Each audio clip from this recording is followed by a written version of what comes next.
പാസ്പോർട്ടിൽ വന്ന മാറ്റങ്ങൾ നിങ്ങൾ അറിഞ്ഞില്ലെങ്കിൽ ഈ വീഡിയോ മുഴുവനായി കാണും. പുതിയ നിയമപ്രകാരം 2023 ഒക്ടോബർ 1 ശേഷം ജനിച്ചവർക്ക് ജനനത്തീയതി തെളിയിക്കാൻ മുനിസിപ്പൽ കോർപ്പറേഷൻ അല്ലെങ്കിൽ 1969 ജനനമരണ രജിസ്ട്രേഷൻ ആക്ട് പ്രകാരം അധികാരപ്പെടുത്തിയ മറ്റേതെങ്കിലും അതോറിറ്റി നൽകുന്ന ജനന സർട്ടിഫിക്കറ്റുകളാണ് നൽകേണ്ടത്. ഇതിനു മുമ്പ് ജനിച്ചവർക്ക് നിലവിൽ നൽകുന്നത് പോലെ തന്നെ സ്കൂൾ സർട്ടിഫിക്കറ്റ്, പാൻ കാർഡ് തുടങ്ങിയ രേഖകൾ നൽകാം. ആളുകളുടെ സ്വകാര്യത മാനിച്ചുകൊണ്ട് ഇനി മുതൽ സ്ഥിര മേൽവിലാസം പാസ്പോർട്ടിന്റെ അവസാന പേജിൽ അച്ചടിക്കുന്നത് ഒഴിവാക്കും.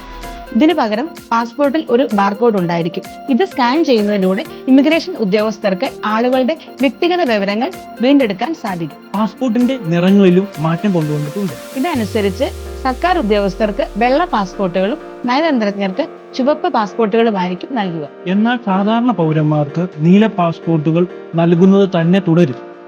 കൂടാതെ പാസ്പോർട്ടിലെ അവസാനത്തെ പേജിൽ നിന്ന് മാതാപിതാക്കളുടെ പേരുകൾ നീക്കം ചെയ്യുന്നതാണ് മറ്റൊരു പ്രധാന മാറ്റം.